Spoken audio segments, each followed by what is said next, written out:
A paz do Senhor Jesus. Estamos aqui outra vez, trazer outra meditação da palavra do Senhor. Quero dizer nesta madrugada que você é especial para Deus. Quero dizer nessa madrugada que você é muito importante, aleluia, para Jesus. Quero deixar aqui uma reflexão, irmãos, que fica lá no livro de Mateus, capítulo de número 5, os versos de número 13 até o 16.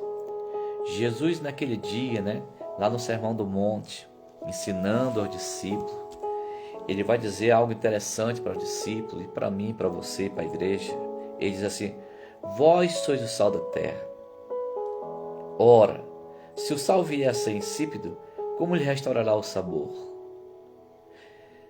Para nada mais presta senão para lançado fora, ser pisado pelos homens.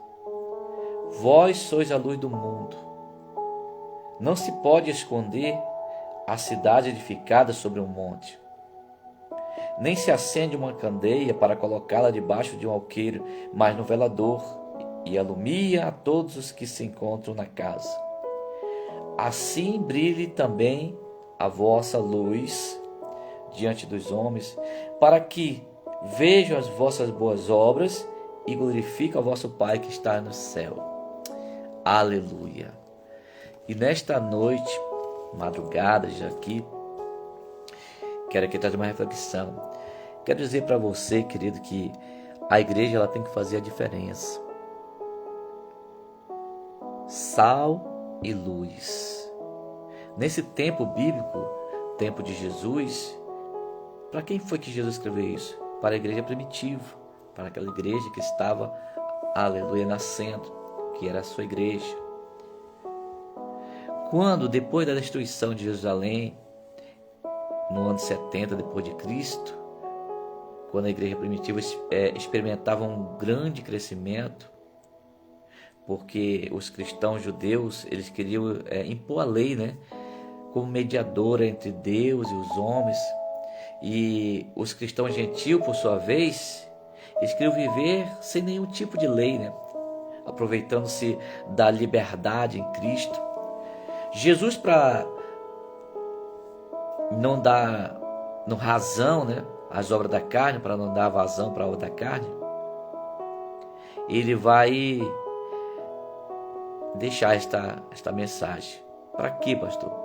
Para corrigir os erros, de ambos os grupos, da igreja, uma base teológica consistente para com o crescimento sadio e também para com o judaísmo.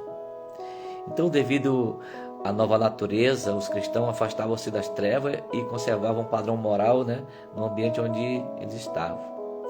Mas é o seguinte, eu quero dizer para você o seguinte, que a frase de efeito que eu digo para você essa noite, que a igreja tem que fazer a diferença. Como pode os cristãos, corresponder a tão grande desafio? Como é que nós podemos fazer a diferença? Deixando que estas duas magníficas declarações de Jesus se tornem real na nossa vida, para nós sermos sal e sermos luz. No versículo 13, nós lemos que o cristão verdadeiro, Jesus disse que ele é sal. O crente santificado, ele deve possuir a realidade daquilo que ele professa. O sal, ele é a influência silenciosa do cristão no seu ambiente, no silêncio. O sal, ele tempera, Os cristãos são o tempero de Deus para que o mundo aprenda a apreciar o seu amor. Com 2 Coríntios fala sobre isso, 2 Coríntios capítulo 2. O sal, irmão, ele conserva. A simples presença de um cristão genuíno é suficiente para manter a moral no trabalho, para manter a moral na escola, em casa e etc. A presença da igreja no país, ela deve ter o mesmo efeito. Ela deve evitar que os padrões morais eles se deteriorem.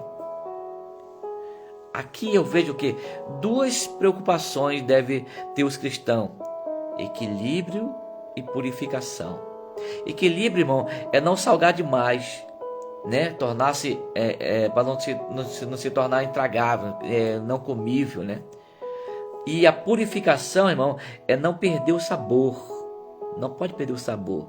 Sob certas circunstâncias, né? Com misturas, o sal pode perder o seu sabor. Quando isto acontecia, o sal era jogado na entrada das casas para ser pisado pelas pessoas, para evitar o barro em dia de chuva.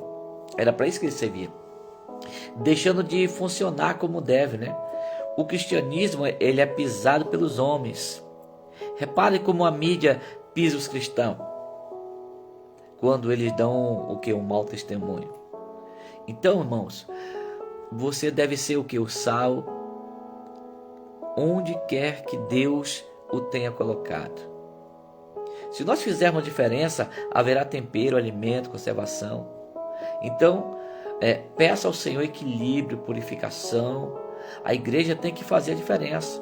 A igreja é sal, a igreja é luz. A segunda coisa que ele vai falar do verso 14, que ele disse: vós sois a luz do mundo, né? Ou seja, o cristão verdadeiro, ele é luz. Ao contrário do sal, que age no silêncio, a luz, ela deve ser colocada num lugar alto. Mas a semelhança do sal deve ser útil, né? A luz, ela afasta a escuridão e junto com ela o medo, como diz João, capítulo 1, versículo 5.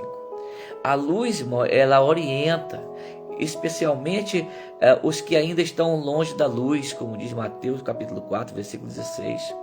A luz, ela conforta, como diz lá no Salmo 34, versos 5 ou 6. Sal e luz. Duas preocupações devem ter os cristãos: humildade e retidão. A humildade, querido, a luz principal é Cristo. Os cristãos são o quê? O luzeiro, como diz Filipenses 2,15. Nossas obras devem brilhar diante dos homens, mas em humildade.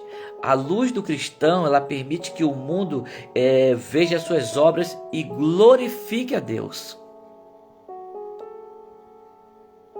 Nós temos que ter, irmão, perseverança. A luz, ela está ligada à ideia de que de justiça. Retidão é que a base da iluminação da luz é o próprio Deus. 1 João 1:5. Somos luzeiro, isto é, refletimos o caráter de Deus sobre as pessoas ao nosso redor. Somos nós. Então, querido, você deve refletir a luz de Deus sobre o mundo. Aí somente assim as pessoas irão encontrar o Salvador. Sal e luz. Peça ao Senhor humildade. Peça ao Senhor retidão. A igreja, querido, tem que fazer a diferença. Onde há um cristão verdadeiro, o padrão moral, ele é conservado. E o que acontece? As trevas, elas são afugentadas. Elas vão embora. É preciso tão somente deixar que a presença e a luz de Cristo, ela flui em nós. Sal e luz. É que eu peço para ti nesta madrugada, com essa humilde palavra, né? Clamemos hoje ao Senhor por nós e por nossos pais, que a igreja faça a diferença, que a igreja afaste as trevas, que a obra, que o apetite espiritual das pessoas, ela conserve o alto padrão moral, né? Oremos pelo nosso Pai e pela igreja. Sal e luz. Aleluia, louvado seja Deus. Então que você venha refletir, né, a respeito do que Jesus estava falando, do que Jesus está ensinando. Aqui são palavras de Jesus, né? Então Jesus nos chamou para que nós fôssemos sal e para que fôssemos luz. Amado, que Deus, ele continue iluminando os teus caminhos. Que Deus, ele continue sendo, louvado seja Deus, um vetor de direção para a tua vida, né? Que o Santo Espírito de Deus, ele venha te preencher, que ele venha, louvado seja Deus, satisfazer o desejo da tua alma. Que você cresça na graça e no conhecimento de Jesus. Que você prossiga em conhecer o Senhor. Aleluia. Para que ele venha, louvado seja, para que você venha fazer a diferença nesse mundo tenebroso. A Bíblia diz, querido, que o mundo jaz do maligno. E nós que estamos aqui, nós, o sal, estamos conservando o mundo apodrecido pelo pecado, pelas coisas, né? Aleluia, que o maligno tem proliferado no mundo todo. Então, em nome de Jesus, que você venha receber esta palavra, aleluia, nesta noite, nesta madrugada, são 2 horas já e 8 minutos. E que Deus, querido, Ele continue, né, te abençoando, te iluminando. Que Deus, Ele abençoe a tua casa, a tua família, teus filhos. Que você seja sal, que você seja luz. Que você seja, aleluia, um cristão verdadeiro. E que o Espírito Santo de Deus, Ele venha te iluminar, aonde quer que tu fores, em nome de Jesus. Uma boa noite, fica com esta palavra. Até uma próxima, em nome de Jesus.